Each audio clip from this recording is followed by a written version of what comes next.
Welcome to நடந்தது என்ன குற்றமும் பின்னணியும் கோ-பிரசன்டட் பை பதஞ்சலி கேஷ் காந்தி. நான் விக்ரம். இன்னைக்கு நம்ம நடந்தது என்ன பார்க்க போறோம் தெரியுமா? இதோ தூரத்தில் நின்று அங்கும் இங்குமாய் மருகி மிகுந்த எதிர்பார்ப்புடன் காத்திருக்கும் ஒரு பெண்ணின் காத்திருப்பு யாருக்காக? தன் கணவருக்காகவா? வெளியே சென்ற தன் செல்ல குழந்தைகளுக்காகவா? இந்த காத்திருப்பும் ஆர்வம் கலந்த எதிர்பார்ப்பும் யாருக்காக? இதுவே இன்றைய நடந்தது என்ன.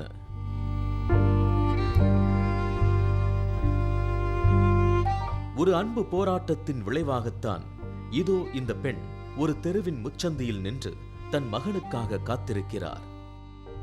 ஏன் இந்த ஆவல்? எதற்காக இந்த பதட்டம்? வெளியே சென்ற மகன் வீடு திரும்ப மாட்டானா? இதுதான் நம் எல்லோரின் கேள்வியாக இருக்கும். ஆனால் அதுதான் உண்மை. வெளியே சென்ற இவரது மகன் இன்றும் வீடு திரும்பவில்லை. இனி என்றும் திரும்ப மாட்டார். மரணத்தின் வாசலுக்கு சென்ற இவரது மகனை திரும்ப அழைக்க முடியாமல் தவிக்கும் இந்த தாயின் அன்பிற்கு ஆறுதலாய் கிடைத்த மற்றொரு உயிரின் பாசம்தான் இந்த தாயின் பதட்டம் நிறைந்த எதிர்பார்ப்பிற்கு காரணம். எது அந்த மற்றொரு உயிர்? தன் மனது முழுக்க தாய் பாசத்தை நிரப்பிக்கொண்டு இப்படி வாசலை எட்டி பார்த்தபடி ஆவலாய் காத்திருக்கும் இந்த தாயின் காத்திருப்பு தன் மகனின் வருகைக்காக. தன் கையால் மகனுக்கு உணவு கொடுப்பதற்காக, அவருடன் கொஞ்ச நேரம் கொஞ்சி பேசுவதற்காக. ஆனால் இவரது மகன் மனித உருவில் வரப்போவதில்லை. மாறாக பசுவின் உருவில் வரும் தன் மகனுக்காக இந்த தாய் அன்பு காத்திருக்கிறது.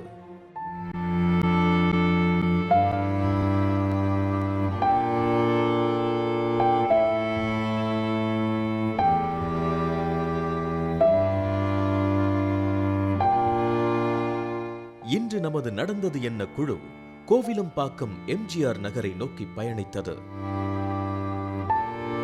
எம்ஜிஆர் 4வது தெருவில் வசிக்கும் மலர்கொடியின் வீட்டிற்குத்தான் அந்த பசு வருகிறது.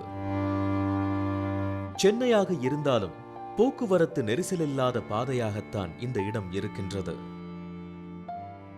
குறுகிய தெருவிற்குள் அடர்த்தியாக வளர்ந்திருக்கும் கட்டிடங்கள், பாதைக்கு ஏற்றாற்போல வாகன போக்குவரத்துக்கள். இப்படி ஒரு அமைதியான சூழ்நிலையில்தான் அந்த பாச போராட்டம் நடந்து கொண்டிருக்கிறது.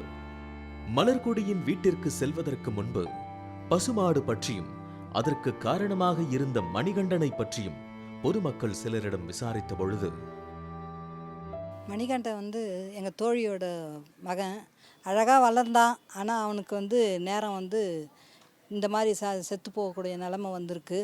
ஆனால் அவனை நாங்கள் செத்ததாகவே நினைக்கல. ஏதோ உருவத்தில் எங்கள் வீட்டுக்கு மாடாக வரான்னு அவங்க அம்மா சொல்கிறாங்க. நாங்களும் மணிகண்டன் சொல்லிட்டு நம்புகிறோம். மணிங்கிற பையன் எனக்கு ஒரு 10 வருஷம் கிட்ட தெரியும்.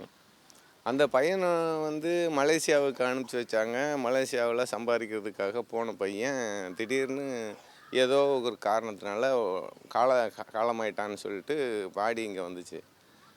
அது அவங்க அம்மாவுக்கு ஒரு 26 வருஷம் வளர்த்த பையனாச்சே, அவங்களுக்கு ஒரு பாதிப்பு இருக்கத்தானே செய்யும்.